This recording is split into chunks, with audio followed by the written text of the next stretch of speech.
بسم اللہ الرحمن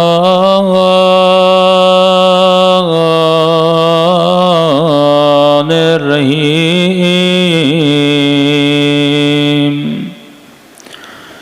الحمد للہ رب العالمین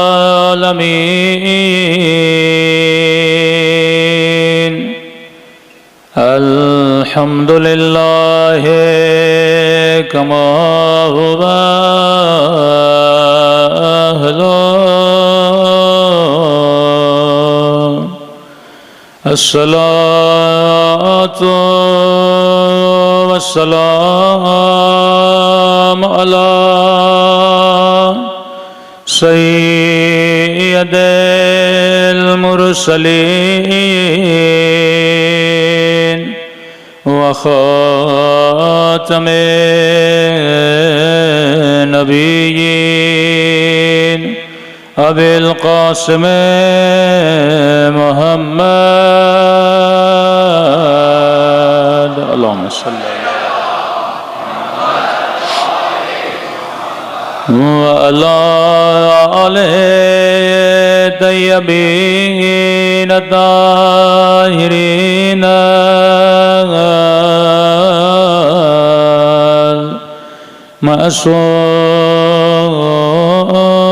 معصومین سنبھل کے اپنے مولا کے ظہور کی دعا اللہم کل ولیک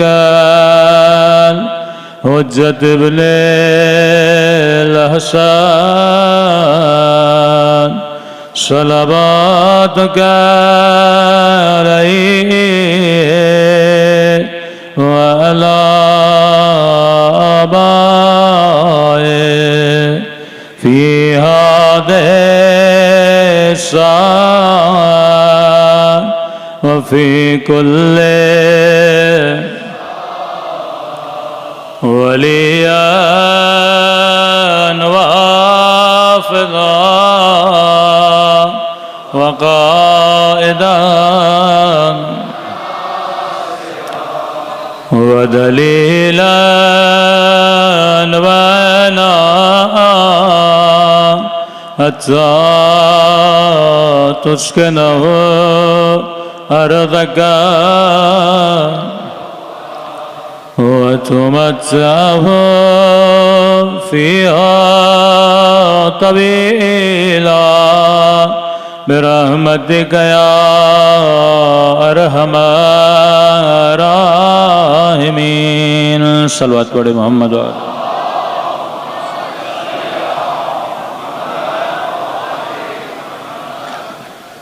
بسم اللہ الرحمن الرحیم رب اشرح لی صدری ویسر لی امری واحلل عقدۃ من لسانی یفقهوا قولی اما بعد فقط قال سبحانہ وتعالی فی محکم کتابہ ان الحسین مصباح الہدی وسفینۃ النجات صلوات پڑھے محمد وآل محمد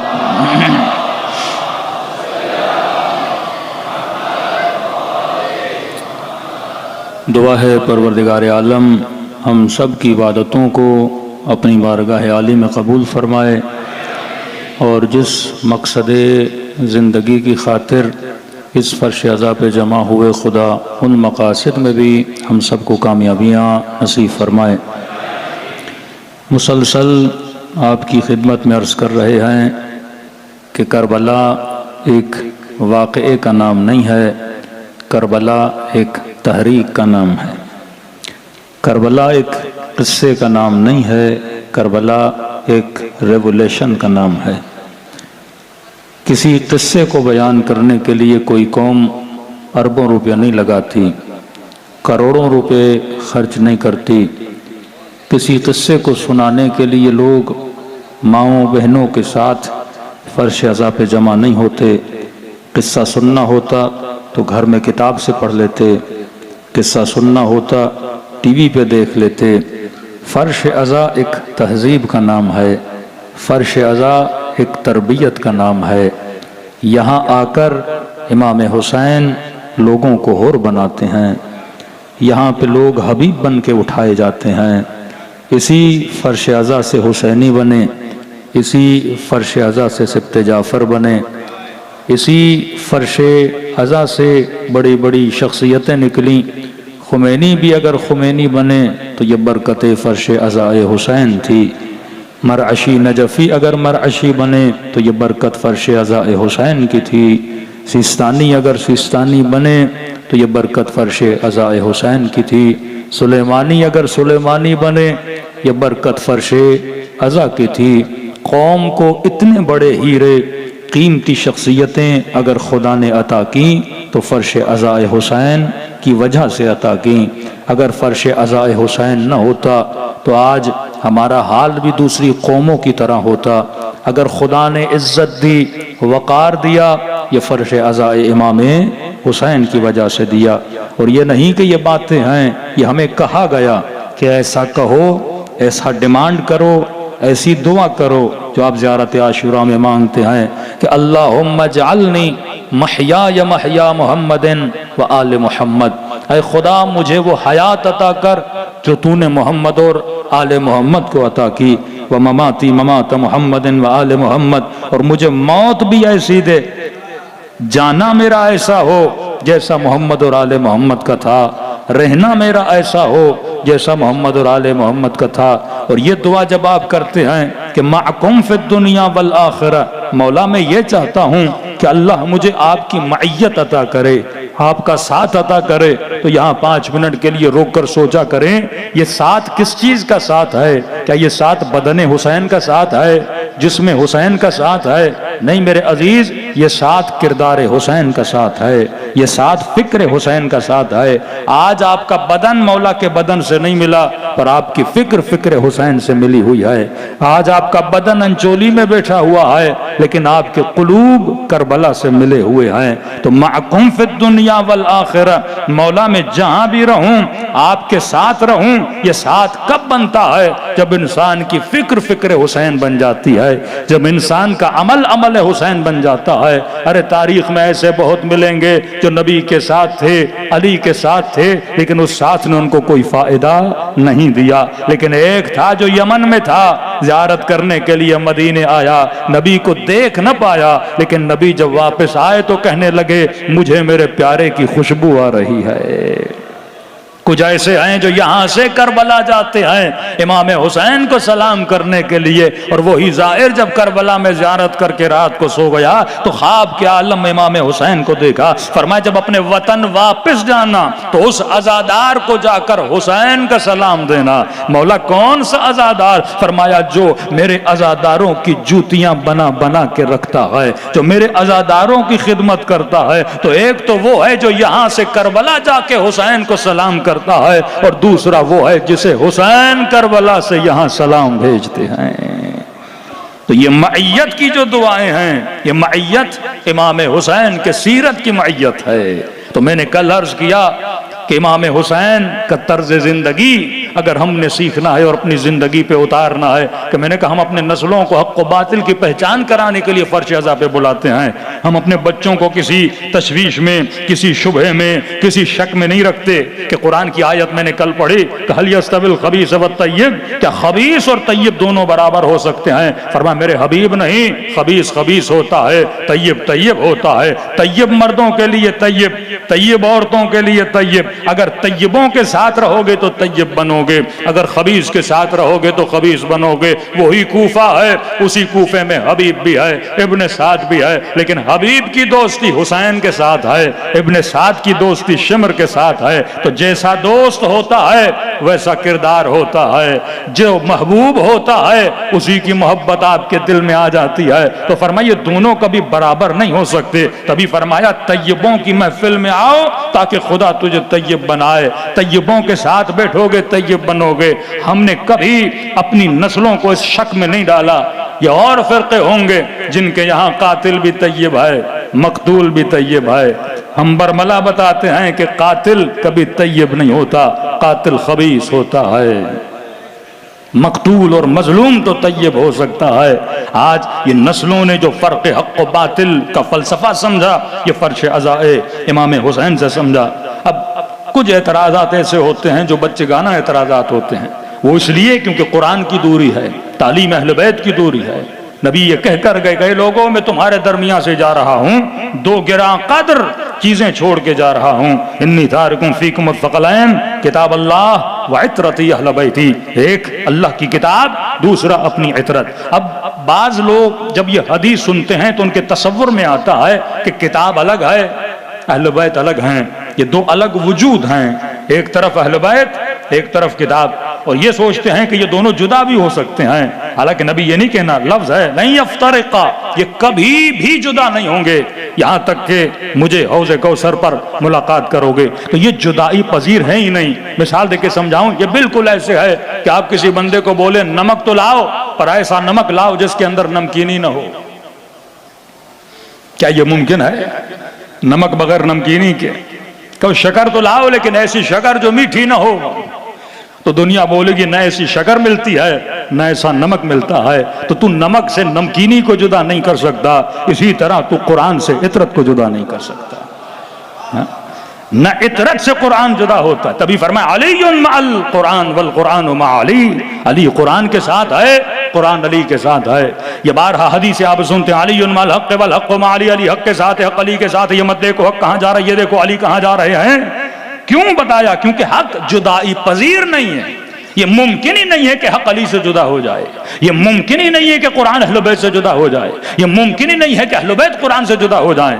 ان میں سے کسی ایک کو بھی اگر جدا کرو گے یا ان میں سے کسی ایک سے بھی دوری اختیار کرو گے تو مکمل ضلالت میں ہو، تمہیں کبھی ہدایت ملنے والی نہیں ہے۔ تو یہ فرش عزا پہ جب انسان آتا ہے تو یہاں قرآن اور اہل بیت کو ملتا ہوا پاتا ہے، یہاں قرآن کی بات بھی ہوتی ہے، یہاں اہل بیت کی بات بھی ہوتی ہے، یہ دونوں کبھی بھی جدائی پذیر نہیں ہے۔ تو فرمایا جس امت نے اہل بیت اور قرآن کو جدا کیا، اب یہ اعتراض کیا جاتا ہے بھئی آپ شیعہ اتنی لعنتیں کیوں بھیجتے ہیں؟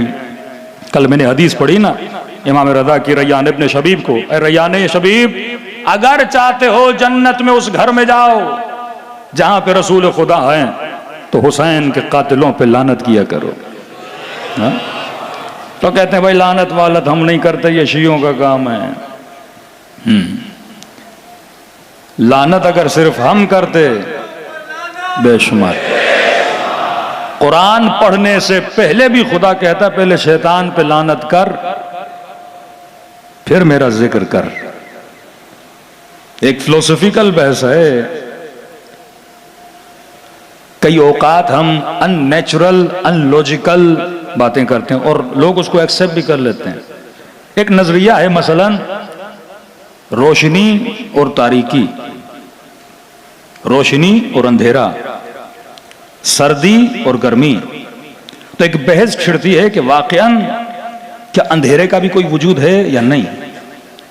جب ہم سردی اور گرمی بولتے ہیں کیا واقعاً سردی کا بھی کوئی وجود ہے کہ نہیں ہے؟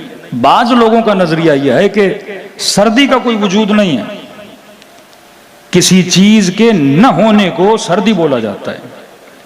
اگر گرمی نہ ہو تو سردی ہے، اگر روشنی نہ ہو تو تاریکی ہے۔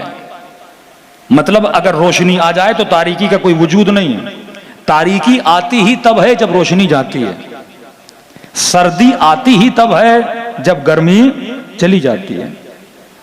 بغض بھی بالکل اسی طرح ہے، بغض کا اپنا کوئی وجود نہیں ہے، جب محبت آتی ہے تو ساتھ میں بغض بھی لاتی ہے، یہ لازم و ملزوم ہے۔ یہ ممکن نہیں کہ آپ کے دل میں محبت ہو اور بغض نہ ہو، کیونکہ جس کی محبت ہوتی ہے اسی کے دشمن سے بغض ہوتا ہے۔ خود بخود بغض وجود میں نہیں آتا، محبت آئے گی تو بغض آئے گا۔ جب کہہ دیا قل لا اسألکم علیہ اجرا الا المودۃ فی القربى کہ میرے قربا سے مودت کرو تو آٹومیٹیکلی قربا کے دشمنوں سے بغض بھی پیدا ہونا چاہیے۔ یہ نہیں ہو سکتا کہ آپ مودت کرو اور بغض نہ ہو، یہ ناممکن ہے۔ اگر حرارت ہے اس کے جانے سے گرمی آئے گی، سردی آئے گی، اگر روشنی ہے لائٹ چلی گئی تو اندھیرا آ جائے گا۔ اسی طرح یہ کیسے ممکن ہے کہ کسی کے دل میں محمد کی محبت ہو اور ابو لہب کا بغض نہ ہو؟ ارے اس بغض کا اظہار تو خدا کر رہا ہے، یعنی خدا کے دل میں بھی محمد کے دشمنوں کا بغض ہے. مثال دے رہا ہوں. اما لتب الحطب تبت یدا ابی لہب، کیونکہ نبی کا دشمن ہے تو اللہ کا بھی دشمن ہے. تو کیسے ممکن ہے کہ کسی کے دل میں علی کی محبت ہو پر دشمن علی کا بغض نہ ہو؟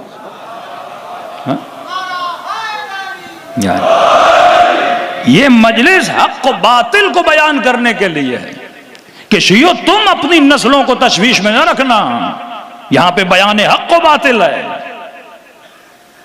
اور کسی ٹی وی سوشل میڈیا کے پروگرام میں دیکھ رہا تھا، وہ جناب یہ سوال کر رہے تھے کیا ہم حسین کے قاتل یزید پہ لعنت بھیج سکتے ہیں؟ یہ ہے قرآن کی دوری. میں نے کہا پہلی بات، میں نے کہا نا اہل بیت کی زندگی کے 3 حصے ہیں. ایک ہیں ان کے معجزات، دوسرے ہیں ان کا رہن سہن، کس زمانے میں رہتے تھے، کن گھروں میں رہتے تھے، اس سے بھی ہمارا وہ لینا دینا نہیں ہے. معجزات سے بھی ہمارا اتنا لینا دینا نہیں ہے. جو چیز میری زندگی کے کام کی ہے وہ یہ ہے کہ حسین نے، اہل بیت نے، رسول نے اصول کیا بتائے. اسی طرح قرآن اصول بتاتا ہے. میں نے کہا شیعہ لعنت نہیں کرتے. لعنت کرنا اگر ہمیں سکھایا ہے تو خدا نے سکھایا ہے. سب سے پہلے قرآن میں کون لعنت کر رہا ہے؟ خدا کر رہا ہے. اصول بتا رہا ہے. جب کہا ان اللہ مع الصادقین، طیب اور خبیث دونوں کا ذکر ہے. خدا کن کے ساتھ ہے؟ سچوں کے ساتھ ہے. اب یہ تیرا کام ہے تاریخ میں جا کے ڈھونڈ کہ سچا کون تھا، جھوٹا کون تھا. لیکن خدا ہے سچے کے ساتھ. یہ نہیں ہو سکتا کہ 2 لوگ ہیں، دونوں ایک دعویٰ کر رہے ہیں اور تم بولو دونوں سچے ہیں. یہ نہیں ہو سکتا. ان میں سے سچا ایک ہے. جب لعنت کی بات آئی تو more than 40 ٹائم پروردگار عالم نے قرآن میں لعنتیں بھیجی ہیں. نام نہیں لیتا، اصول بتاتا ہے. لعنت اللہ علی القوم الظالمین، خدا کی لعنت ہے ظالموں پر. جب خدا نے کہہ دیا کہ ظالموں پہ لعنت ہے، پھر مفتی سے سوال بنتا ہی نہیں کہ یزید پہ لعنت بھیجوں یا نہ بھیجوں.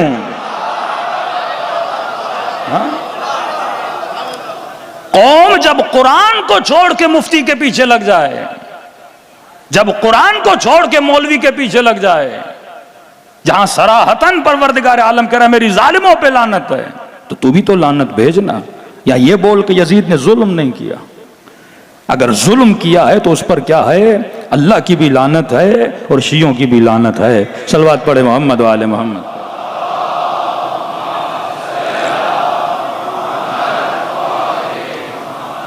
وعجل فرجهم پیش. جتنی سیرتیں، جتنے اقوال قرآن میں آئے آپ ان کو ملاتے جائیں، زندگی آسان ہو جائے گی، اصول آسان ہو جائیں گے، زندگی گزارنے کا طریقہ اور سلیقہ آپ کو سیکھنے میں آ جائے گا. اب 3 چیزیں، وہ نبی ہو، امام ہو، 3 چیزیں ان کی زندگی میں. ایک ان کے معجزات، ان کا علم، ان کی عصمت. اب ظاہر ہے میں نبی بن نہیں سکتا، میں معصوم بن نہیں سکتا، تو وہ ان کی ذاتی خصوصیات ہیں. دوسری چیز، کس زمانے میں رہتے تھے، کس طرح رہتے تھے، کن گھروں میں رہتے تھے. ایک خاتون کا فون آیا کہ مولانا میرے شوہر نے میرا جینا حرام کر دیا. کیوں؟ کہے بڑا متقی پرہیزگار. ہوا کیا ہے؟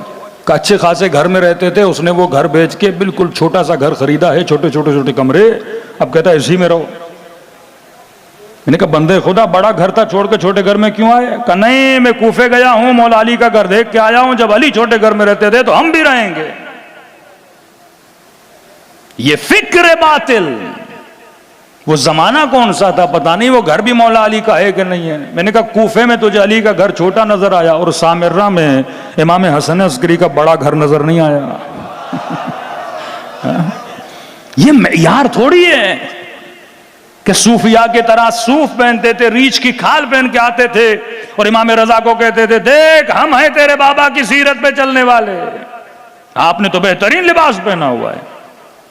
امام فرماتے تھے میرے بابا کا زمانہ اور تھا، میرا زمانہ اور ہے. مومن حکیم ہوتا ہے، صاحب حکمت ہوتا ہے.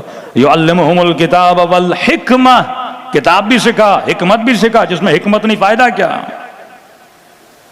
ایسے کئی مسائل آپ کو آج کل مسلمانوں میں نظر آ رہے ہیں. نبی مٹی کے برتن میں پیتے تھے، ہم بھی پیئیں گے. نبی یہ کرتے تھے، ہم بھی کریں گے.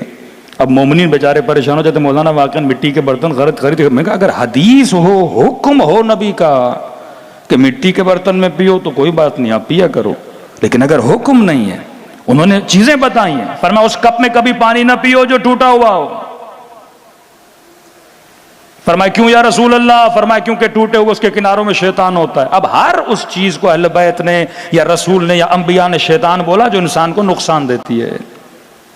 اب یہ شیطان جو جنی شیطان ہے یہ بھی ہمیں نقصان دیتا ہے، کیونکہ اس کا نام تو ابلیس ہے، شیطان تو نہیں ہے نا، نام ابلیس ہے۔ شیطان اس لیے بولتے ہیں کیونکہ شیطنت کرتا ہے، انسان کو نقصان پہنچاتا ہے، تو شیطان صفت ہے، نام کیا ہے؟ ابلیس ہے۔ تو کبھی کبھی بچہ بھی شرارت کرتے کہتے اس کا بیٹا بڑا شیطان ہے، تو مطلب یہ تو نہیں وہ ابلیس ہے، صفت ہے۔ آپ بولتے ہو فلاں بندہ شیر ہے، اب یہ تو نہیں کل بندہ اس کی پونچھ ڈھونڈنے لگے، صفت ہے بندے خدا۔ مطلب کئی چیزوں سے تمہارے ذہن کو کاٹ کے ایک صفت کی طرف متوجہ کرنے کے لیے مثال دی جاتی ہے کہ وہ شیر کی طرح ہے، مطلب بہادر ہے، فلاں بندہ لومڑی ہے مثلا۔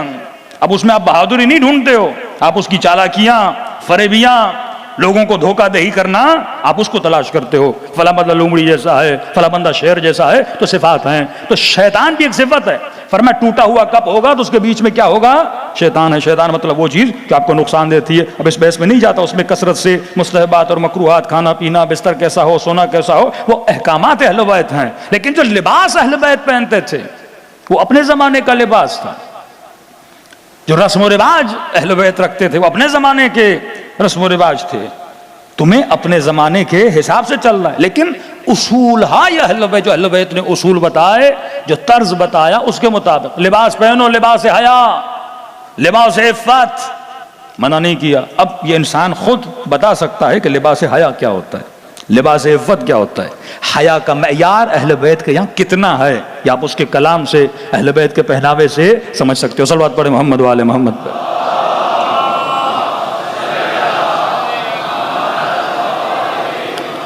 اب قرآن مجید حق و باطل کی تمیز کرنے کے لیے، کل میں نے ایک آیت پڑھی تھی کہ ہم امتحان اسی لیے لیتے ہیں لیمیز اے حبیب، تاکہ تمیز حق باطل ہو۔ اگر صرف یزید کا نام میرے ذہن میں اور اس کا کردار میرے ذہن میں نہ ہو، اگر صرف نام علی میرے ذہن میں اور کردار علی نہ ہو،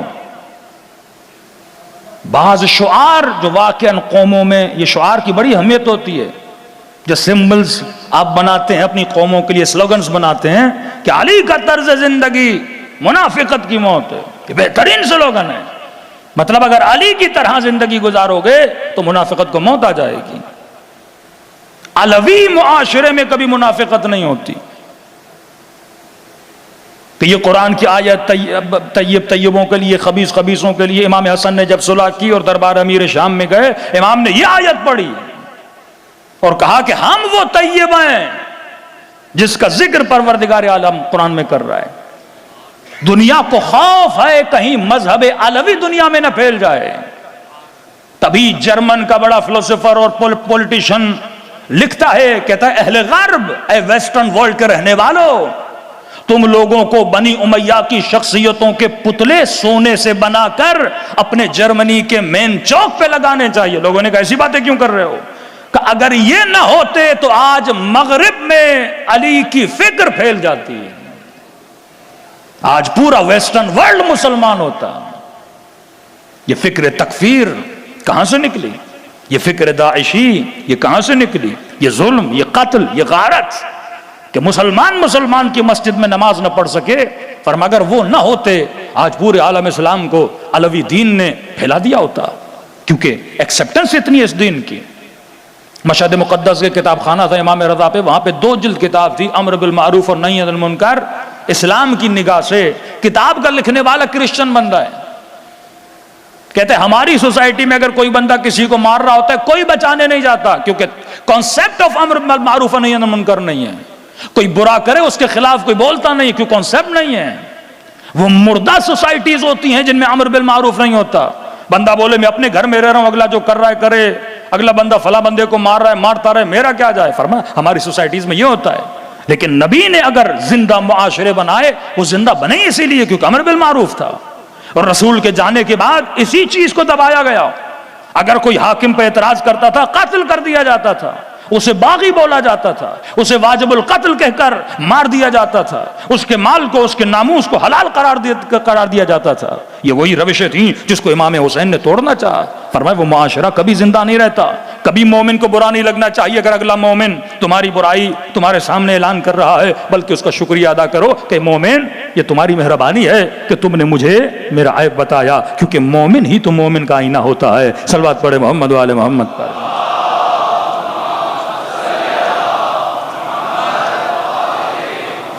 ایک دوسرے نقطے کی طرف اشارہ کروں کیونکہ بات میرے ذہن سے نہ نکل جائے۔ دوسری آیت میں نے پڑھی تھی شاید دوسری مجلس میں کہ وَمَن يُعَظِّمْ شَعَائِرَ اللَّهِ فَهِيَ مِن تَقْوَى الْقُلُوبِ۔ جب اللہ کی نشانیوں کی عزت کرو گے تو معاشرہ دیندار بنتا ہے۔ یہ بہت سینسٹیو پوائنٹ ہے۔ جب عزت ختم ہو جائے تو ادب خدا ختم ہو جاتا ہے۔ آپ دیکھتے ہو ویسٹرن ممالک میں حضرت عیسیٰ کی کوئی عزت نہیں، کیونکہ اس معاشرے نے شعائر اللہ کی عزت نہیں کی، اور عزت ختم کروانے میں سب سے بڑا ہاتھ یہودیوں کا تھا، زائنس لوبی کا تھا۔ وہ بھی بڑے سینسیٹیو تھے حضرت عیسیٰ پر۔ یعنی آپ تصور کر سکتے ہو کہ ایسی سوسائٹی ہے کہ کچھ وہ لوگ ہیں جو عیسیٰ کے ماننے والے، کچھ وہ لوگ ہیں جن پر بلیم ہے کہ انہوں نے عیسیٰ کو سولی پہ چڑھایا ہے۔ یہ کیسے ممکن ہے وہ شیر و شکر ہو کے آپس میں رہیں؟ کیونکہ جب شعائر اللہ کا کنسپٹ ختم ہو جائے، احترام ختم ہو جائے۔ اوشو کا نام بزرگوں کو پتا ہوگا جو جوانی میں یونیورسٹیز میں پڑھتے تھے۔ ایک بہت بڑا فتنہ تھا یونیورسٹیز میں، اس کی بکس اتنی پھیل گئیں نوجوان اس کی فکر کو لے کے چل پڑے۔ اوشو جب امریکہ گیا 1987 یا اس سے پہلے یا 78 یاد نہیں دقیقاً مجھے، اس کو امریکہ نے بین کیا۔ یہ میں 70s کے اینڈ کی بات بتا رہا ہوں، اور اس کے بعد وہ امریکہ نہیں جا سکتا تھا، پھر انڈیا چلا گیا۔ کیوں بین کیا؟ کیونکہ اس نے حضرت مریم پر اور ان کی عصمت کے لیے گھناؤنا الزام لگایا تھا، گناہ کی نسبت دی تھی جناب مریم کی طرف۔ اس زمانے میں اس معاشرے میں شعائر کی عزت تھی۔ اسٹیٹ نے ایک بندے کو بین کیا کہ یہ کرسچن سوسائٹی میں رہتے ہوئے کرسچنز کے شعائر کی کیا کر رہا ہے؟ بے احترامی کر رہا ہے، بے ادبی کر رہا ہے، لہذا اس کو نکال دیا جائے، اور نکال دیا گیا۔ اور اوشو کے جاننے کے بعد سوسائٹی ڈیولپ ہوتی گئی۔ ہالی ووڈ نے خود ایک فلم بنائی جس میں حضرت عیسیٰ کی طرف والعیاذ باللہ زنا کی نسبت بھی دی گئی، اور لوگ دیکھنے گئے اس فلم کو۔ ایک بدکارہ عورت تھی جس کے ساتھ دکھایا والعیاذ باللہ حضرت عیسیٰ کی کوئی نسبت ہے۔ یہ شاعر اللہ کی توہین یہودیوں نے شروع کی تھی۔ تورات میں جو خدا سلیمان کا ذکر، جناب داؤد کا ذکر، آپ تورات اٹھائیں گے، حضرت داؤد کا دل کرتا ہے اللہ سے کشتی کرے، خدا کو اوپر سے نیچے بلاتا ہے اور داؤد جیت بھی جاتا ہے۔ حضرت سلیمان کا قصہ، اپنے سپاہی کی بیوی پہ عاشق ہو جاتے ہیں والعیاذ باللہ، اسے مروا دیتے ہیں کسی جنگ میں اور اس سے شادی کرتے ہیں، پوری نسل انبیاء کو دکھاتے ہیں والعیاذ باللہ یہ نسل صحیح نہیں ہے۔ تبھی خدا بار بار کہتا شجر طیبہ، شجر خبیثہ، شجر طیبہ، شجر خبیثہ۔ دشمن یہی تو چاہتا ہے کہ مکس ہو جائیں دونوں نسلیں، لوگوں کو پتہ ہی نہ چلے نسل طیب کیا ہے اور نسل خبیث کیا ہے۔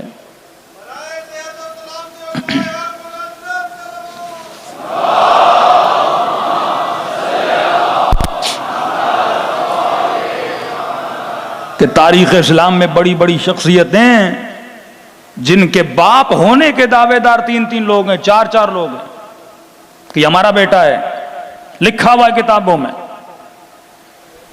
لیکن نہیں چاہتا کوئی مفتی، کوئی مولوی کہ لوگوں کو خبیث اور طیب کی پہچان دلائی جائے۔ یہ شجر طیبہ اہل بیت کا تھا، جن کی نسلوں کا پتہ ہے، جن کے آبا کا پتہ ہے، جن کی تربیت کا اثر علی اکبر ہے، جن کے تربیت کے اثر حسن و حسین ہے۔ جب تک وہ شناسائی نہیں ہوگی، اب وہ ویسٹرن ورلڈ جس نے شاعر کا احترام ختم کر دیا، مولویوں کے خلاف فلمیں بناتے ہیں، اپنے چرچوں میں اپنے پادریوں کے خلاف فلمیں بناتے ہیں، گندی گندی فلمیں، گندی گندی نسبتیں۔ ہے جرت کسی مسلم معاشرے میں ایسا کام کرے؟ کیونکہ یہاں ابھی تک شاعر اللہ کی کیا ہے؟ عزت ہے. اور یہی شاعر اللہ کی بہترامی ایک مسلمان فرقے میں پائی جاتی ہے. مسجدوں کو اپنا امام بارگاہوں کو گراؤ، مزاروں کو گراؤ، علموں کی بہترامی کرو، امام بارگاہوں کو آگ لگا دو، یہ شاعر اللہ کی بہترامی. اور آپ دیکھتے ہیں ان کے یہاں قرآن کی بھی کوئی عزت نہیں. سعودی عرب جا کے کبھی دیکھیے، پاؤں پہ کبھی قرآن پڑا ہوتا ہے، پاؤں پہ کبھی ریل پڑی ہوتی ہے، کوئی عزت نہیں، کوئی احترام نہیں. سویا ہوتا ہے، ٹانگیں رسول خدا کے روزے کی طرف ہوتی ہیں، کوئی احترام نہیں. یہ وہی زائنسٹ لوبی کا فرقہ جو کیونکہ شاعر کی عزت ختم تو خدا کی عزت ہی نہیں ہے نا. اگر احترام حسین نہیں تو احترام خدا کہاں سے آئے گا؟ اگر احترام علی نہیں تو احترام نبی نہیں، اگر احترام نبی نہیں تو احترام خدا نہیں. یہ سلسلہ چلتا ہے. اب شاعر کا احترام نہیں، پھر ماں باپ کا بھی احترام نہیں. آپ اس سوسائٹی میں بیٹے کو فون آتا ہے، باپ مر گیا، کہتا ہے بزی ہوں میٹنگ میں، دفنا دو، پیسے بھیج دوں گا. کوئی احترام نہیں ہے. یہ بار بار جو آپ دیکھتے ہیں قرآن کو جلایا جا رہا ہے، رسول خدا کے کارٹون بنائے جا رہے ہیں. کیوں؟ کیونکہ ایک بار آپ نکلو گے، دو بار آپ نکلو گے، تین بار آپ نکلو گے، چار بار نکلو گے، لیکن سن سن کر آپ کے ذہنوں کو عادت ہو جائے گی. پہلی بار کوئی گالی دے بندے کو غیظ و غضب آتا ہے، بدبخت گالی کیوں دے رہا ہے. دوبارہ گالی دے، غصہ تھوڑا کرے گا، گالی کیوں دے رہا ہے. تیسری بار دے، چوتھی بار دے، ختم. پہلی بار ڈرے گا باپ کے سامنے، بھائی کے سامنے سگریٹ پیے، کہیں ڈانٹ نہ دے، لیکن آہستہ آہستہ وہ قبح ختم ہو جاتا ہے. یہ ریپیٹڈلی بہترامی کرنے کا مطلب یہ ہے کہ شاعر کی عزت ختم ہو جائے. لیکن ہم بھی ریپیٹڈلی مجالس بپا کر کے اپنی نسلوں میں شاعر کا ادب پیدا کرنا جانتے ہیں. یہ ادب اہل بیت اس مجلس سے بندہ سیکھتا ہے. ادب گفتگو فرش ازا سے سیکھتا ہے. اب قرآن کی آیت سنیے، اور کل سے انشاءاللہ تعالی امام حسین کی ایک ایک اصول کہ مولا کی وجود میں وہ کون سی صفت تھی، اور ہم دیکھیں ہمارے وجود میں صفت ہے کہ نہیں، پھر اس صفت کو دیکھنے کی نشانیاں کیا ہیں، وہ بھی انشاءاللہ کلام اہل بیت سے بیان کی جائیں گے. صلوات پڑھے محمد و آل محمد.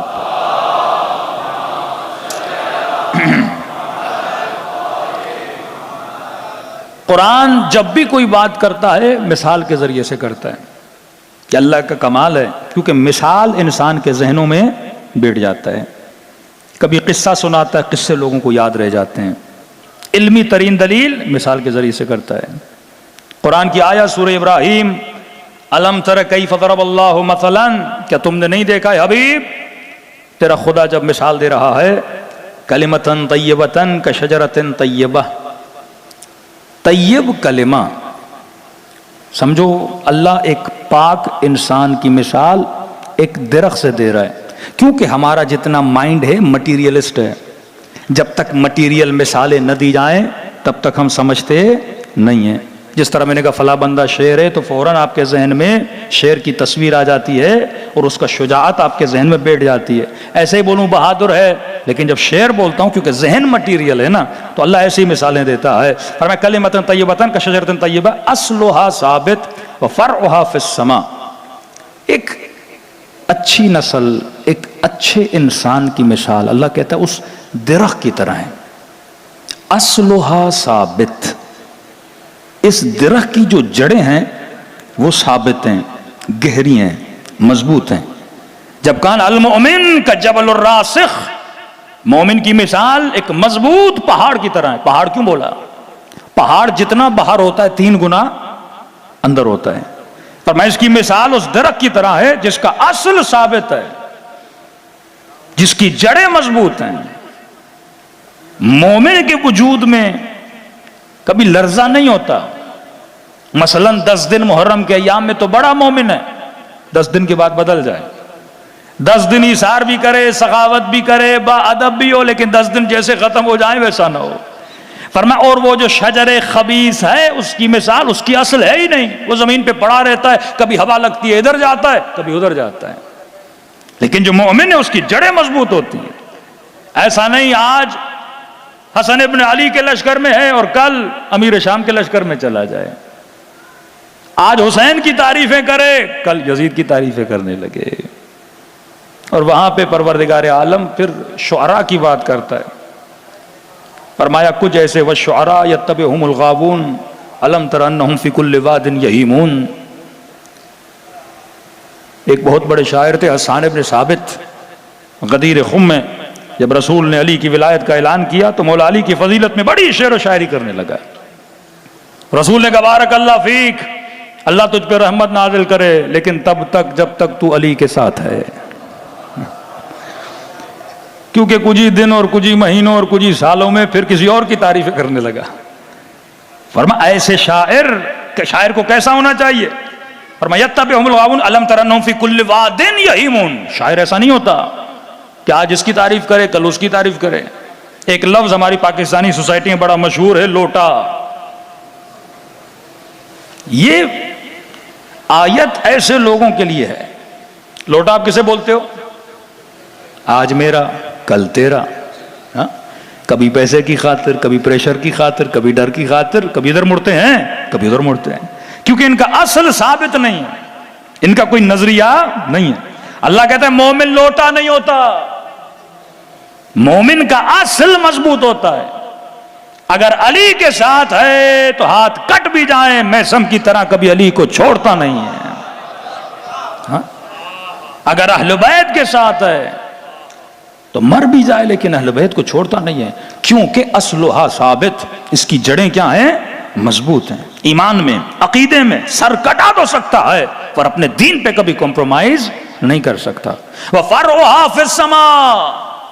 جب اصل ثابت ہو جاتا ہے تو اس کی جو شاخیں ہیں پھر وہ آسمان کی طرف ہوتی ہیں. اس کا کنیکشن کس کے ساتھ بن جاتا ہے؟ پروردگار عالم کے ساتھ بن جاتا ہے. تیسری صفت پروردگار عالم نے بتائی، فرمایا تؤتی اکلھا کل حین. جب ایسا درخت ہو اور ایسا مومن ہو، فرمایا یہ ہر لمحہ باثمر رہتا ہے. آپ تصور کریے سائنس ترقی کر جائے، کیونکہ دنیا کا کوئی بھی ایسا درخت نہیں ہے جو 12 مہینے ہریالی ہو. جس میں 2 درخت ہیں، ایک درخت نخل، دوسرا زیتون کا درخت، یہ سرسبز رہتے ہیں. لیکن کوئی ایسا درخت آپ کو دنیا میں نہیں ملے گا جو 12 مہینے پھل دے. اللہ کہتا ہے مومن ایک ایسا درخت ہے، کل حین، ہر لمحہ اگر اس سے پھل لینا چاہو یہ پھل دینے کے لیے تیار ہوتا ہے. یہ مومن کا کردار، یہ مومن کی رفتار. اس کے وجود میں تبدیلی نہیں آتی کہ آج تو کل دوست سے بڑی اچھی اچھی باتیں کرے لیکن 21 گریڈ کا آفیسر بن جائے، 22 گریڈ کا آفیسر بن جائے، اب تو مڑ کے بھی نہ دیکھے جناب آپ تو نیچے اور ہم اوپر ہیں. کہ نہیں، ہمیشہ پھلدار ہوتا ہے. اس کے وجود میں تکبر، اس کے وجود میں عجب، اس کے وجود میں بڑا پن، یہ تبدیلیاں اس کے وجود میں نہیں آتی. ہمیشہ سیم رہتا ہے، سادہ رہتا ہے. اور اس کی اعلیٰ ترین مثال علی کے صحابی جناب سلمان فارسی ہیں. ملتا ہے مولا علی سلمان فارسی کو مدائن کا گورنر بنا کر علی بن طالب نے بھیج دیا. سلمان چلے گئے مدائن. کل حین، ہر لمحہ پھل دینے والا، وجود میں کبھی تبدیلی نہیں آتی. موسم کی سردی اور گرمی اس کے پھل کو روکتی نہیں، حالات واقعات اس کو پھل دینے سے روکتے نہیں ہیں. یہ ہمیشہ وجود خیر ہوتا ہے، ہمیشہ احسان کرتا رہتا ہے. کبھی بھی مخصوص دنوں میں اچھے نہ بنیے. کربلا جاؤ تو نیک، واپس آؤ تو ویسے کے ویسے. 2 مہینہ عزا میں آؤ تو اچھے، پھر بندہ ویسے کا ویسا بن جائے. جو سخی ہوتا ہے وہ موسمی سخی نہیں ہوتا، ہمیشہ سخی ہوتا ہے. جو نیک ہوتا ہے وہ موسمی نیک نہیں ہوتا. پھر وہ درخت دوسرا ہے، وہ دوسرا درخت ہے. مومن ہمیشہ پھل دیتا ہے. سلمان نے محمدی گورنر بنایا گیا مدائن کا. پہلے بغداد نہیں تھا، مدائن تھا. مدائن کی بڑی اہمیت اور ویلیو، بہت بڑا شہر. جس طرح ایران میں پہلے شہر رے تھا، تہران نہیں تھا، یہ تو بعد میں بنے. شہر رے بہت بڑی حکومت تھی کہ کہا تجھے رے کی سرزمین کی گندم کا دانہ بھی نصیب نہیں ہوگا، اسے مدائن بھیجا. اب سلمان آئے مدائن میں، علی کا چاہنے والا، سادہ لباس. دیکھو یہ نہیں میں گورنر بنا ہوں تو لباس بدل جائے، طریقہ بدل جائے، سواریاں بدل جائیں. ہاں، ہمارے ایٹیٹیوڈ بدل جاتے ہیں لوگوں کے. جیسے کوئی پتہ نہیں اللہ نے بہت بڑا درجہ دے دیا ہے، جناب کا چلنا، جناب کی بات کرنا، ہر چیز بدل جاتی ہے. ہاں، یہ سلمان محمدی ہے. یہ علی کا گورنر ہے. علی ابن ابی طالب جب خلافت پر آئے، کوفے کے اندر داخل ہوئے، فرمایا اے اہل کوفہ، یہ علی کا لباس ہے، یہ علی کی سواری ہے. اہل کوفہ گواہ رہنا، جب حکومت کو چھوڑ کے جاؤں تو جو لے کر آیا تھا وہی لے کر جاؤں گا. اکاؤنٹیبلٹی آف اہل البیت علیہ الصلوۃ والسلام. جناب سرکاری آفیسر بنا، لیکن جب ریٹائر ہوا تو کروڑوں روپے لے کے جا رہا ہے. تیرے ابا نے دیے تھے، کس کے لے کے جا رہا ہے تو؟ اوپر سے لے کے نیچے تک جتنے آفیسر ریٹائر ہوتے ہیں اربوں روپیوں کے مالک بن جاتے ہیں. وہ سود جس کے لیے رسول فرمائے سود کھانا، سود دینا، بالکل ایسے ہے جیسے خانہ خدا میں اپنے محرم سے زنا کرنا. حکومت ہاں یہ عالم سے پیسے لیں، پھر ان پیسوں کو لوٹیں، پھر ان کا قرضہ کون ادا کرے گا؟ یہ بیچارہ اپنے بجلی کے بل سے، وہ گیس کے بل سے، سارے ٹیکسز عوام پر. اور وہ امیر المومنین کہہ رہے ہیں کہ عادل حاکم کی نشانی یہ ہے جو لباس پہن کر آیا تھا وہی واپس لے کر جائے. آج صرف اتنا لکھا جائے نا کہ جناب جب آفیسر بنے 20-22 گریڈ کے، تنخواہ کتنی تھی؟ مثلا 1.5 لاکھ، 2 لاکھ، چلو 4 لاکھ، 20 سال ڈیوٹی کی، ملٹی پلائی بائی 20 کریں، کتنے لاکھ بنتے ہیں؟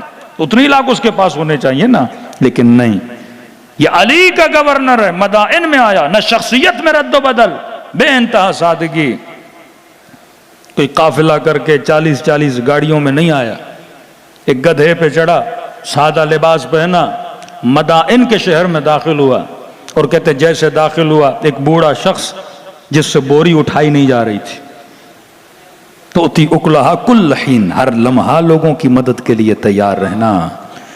یہ نہیں کہ میں گورنر ہوں تو 2 سپاہیوں کو بلاؤں تاکہ اس کی مدد کریں، خود اترا اپنی سواری سے اور اترنے کے بعد اس کی بوری اٹھائی. لباس ایسا تھا، وہ بوڑھا کہتا میں نے سمجھا کوئی قولی ہے، کوئی مزدور ہے. کہتا ہے گھر تک لے گئے، میں نے کہا ٹھیک ہے گھر جا کے مزدوری دے دوں گا. جب گھر میں اس نے بوریاں رکھی اور سلمان جانے لگا تو اس نے کچھ درہم نکالے، کہا آپ نے بڑی میری خدمت کی، لہٰذا یہ چند درہم رکھ لیجئے. سلمان نے کہا تو درہم اپنے پاس رکھ، تجھے اگر کوئی کام ہو تو گورنر ہاؤس آ جانا. پریشان ہوا کہ آپ کون ہیں؟ علی کا گورنر ہوں. فوراً سلمان کے ہاتھوں کا بوسہ دیا کہ جب علی کا گورنر ایسا ہے تو علی کیسا ہوگا.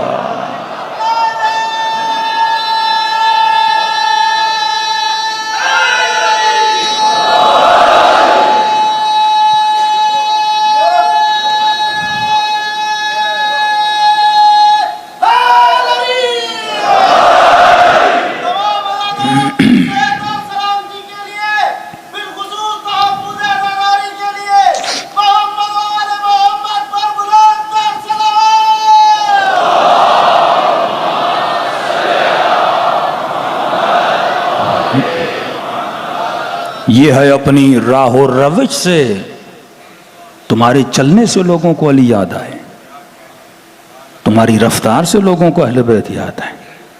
آج ہماری رفتاریں ایسی ہیں لوگوں کو سیاستدان یاد آتے ہیں، لوگوں کو دنیا دار لوگ یاد آتے ہیں. انا پرستی، میں، وہ سادگی جو عزاداریوں میں پائی جاتی تھی وہ چیزیں ختم ہوتی جا رہی ہیں. ابھی صرف جنگ ہے نام و نمود کی، ابھی صرف جنگ ہے میں کی. جزا میں پہ نہیں ملتی، جزا تیرے خلوص پہ دی جاتی ہے. سلمان کو پتا تھا سب کچھ چھوڑ کے چلے جانا ہے. کتنی سادگی سے ابا عبداللہ الحسین کربلا ہے. ہاں، اور بہترامی کر رہا ہے، لیکن حسین بڑے ادب سے بات کر رہے ہیں. بار بار اسے احساس دلانا چاہتے ہیں دیکھ تو کس سے باتیں کر رہا ہے. بد دعا تک نہیں دی حسین ابن علی نے کربلا میں. 2 لوگ ہیں یا 3 جن کو امام نے بد دعا دی، وہ بھی اس لیے دی کہ جب امام حسین نماز پڑھنے لگے تو اس لائی نے کہا کہ حسین تیری نماز کیا قبول ہوگی جو تو نماز پڑھ رہا ہے؟ اور امام نے خیموں کی حفاظت کے لیے چاروں طرف خندق کھدوائی، اس میں آگ جلائی تاکہ کوئی خیام حسینی کی طرف نہ آئے، اور یہ جملہ بولا کہ حسین تو نماز پڑھ رہا ہے، تیری نماز قبول ہوگی، اور یہ جو آگ تو نے جلائی ہے الیاذ باللہ، اسی آگ میں تو نے جانا ہے۔ اس وقت امام نے فریاد کی تیرے وجود میں ادب نہیں، تو نے قرآن کی آیت نہیں پڑھی، مودت کی آیت نہیں پڑھی، کہ خدایا جیسے ادب اہل بیت نہیں اسے اسی آگ میں جلا۔ کہتے ہیں اسی خندق کے کنارے پہ کھڑا تھا، پاؤں اس کا لڑکھڑایا اور اسی آگ میں گر کے جل کے مر گیا۔ اور جب خیموں پر حملہ آور ہوئے نا تو فریاد بلند کی، ہے کوئی حرم رسول کو بچانے والا؟ بندہ جب بے ادب ہو تو قاتل حسین بنتا ہے۔ پتھر مارتے تھے، کہتی تھی پتھر مارو لیکن میرے حسین کو باغی نہ کہو، میرا حسین نمازی ہے۔ دلوں کو کربلا لے جائیں، دعا کریں خدا ادب حسین نصیب کرے۔ السلام علی الحسین وعلی علی ابن الحسین وعلی اولاد وعلی صحابہ، بلند آواز سے السلام علی وعلی علی ابن وعلی اولاد وعلی صحابہ، بلند آواز سے السلام علی الحسین وعلی علی ابن وعلی اولاد وعلی صحابہ۔ نگاہ پانی پہ پڑی، زار و قطار رونے لگے، نگاہ گوش پہ پڑی، زار و قطار رونے لگے۔ کسی جوان کی شادی میں جاتے رو کے کہتے ہائے میرا ولی اکبر،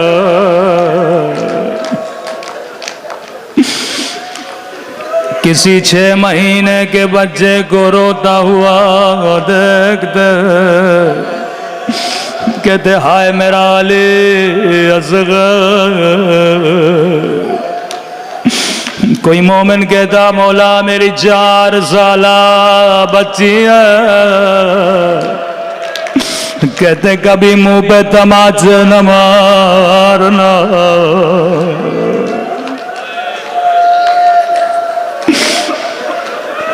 کسی نے کہا مولا شہادت آپ کا ورثہ ہے، پھر اتنا روتے کیوں ہے؟ رو کے کہنے لگے علی اکبر کے سینے میں برچھی لگنا میرا ورثہ، 6 مہینے کے بچے کے گلے پہ تیر لگنا میرا ورثہ۔ لیکن اعتراض کرنے والے تو نے انصاف نہ کیا، کیا ماں بہنوں کے ساتھ شرابی کی دربار میں جانا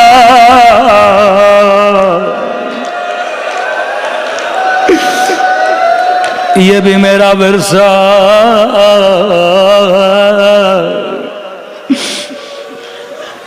فرمایا عباس جو بیبیاں جو بچے ہمارے ساتھ چل رہے ہیں سب کے نام لکھو.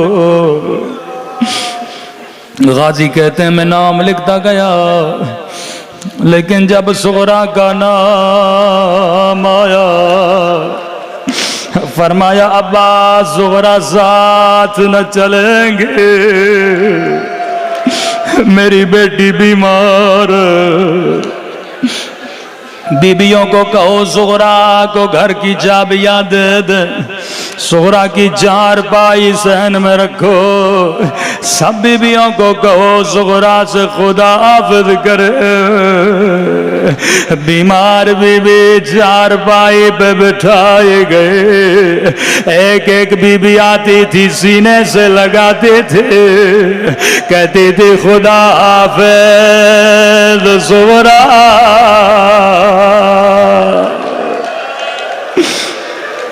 لیکن راوی کہتا ہے جناب صغرا کچھ بھی نہ کہتی تھی خاموش. ایک ایک بی بی خدا حافظ کرتے گئے. آخر میں بی بی زینب کی باری آئے. صغرا کو سینے سے لگایا کہا خدا حافظ صغرا اگر زندگی رہی تو پھر ملیں گے. اتنا کہنا تھا بچی نے دونوں بائیں پھوپھی کے گلے میں ڈالے. رو کے کہنے لگی پھوپھی اماں میں سمجھ گئے میرا بابا واپس نہیں آئے گا. میرا علی اکبر واپس نہیں آئے گا.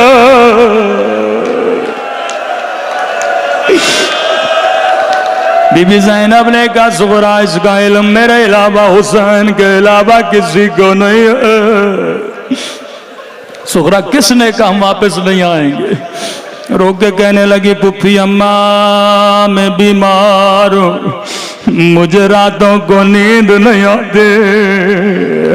کل رات میں سو رہے تھے آسمان سے ایک نور ہمارے اترے.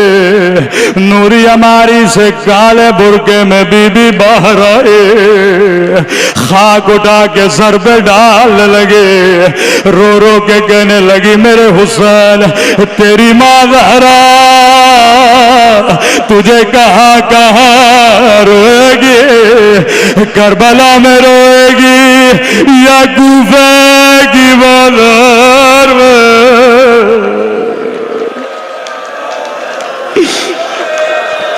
بی بی زینب کو بڑا پیار آیا.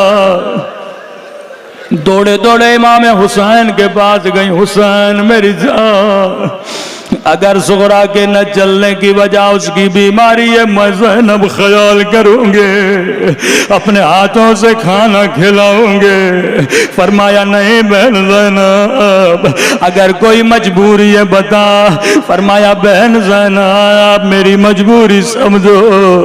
جتنے بچے چل رہے ہیں کسی کی شکل بابا سے ملتی ہے کسی کی شکل نانا سے ملتی ہے کسی کی شکل حسن سے ملتی ہے. لیکن بہن زینب میری صغرا کی شکل میری اماں زہرا سے ملتی ہے. میں امام علم غیب جانتا ہوں میرے جانے کے بعد تیرے ہاتھوں میں رسیاں تیرے سر سے چادر چھینی جائے گی. میں کیسے برداشت کروں میری اماں کی شبیہ شرابی کی دربار میں.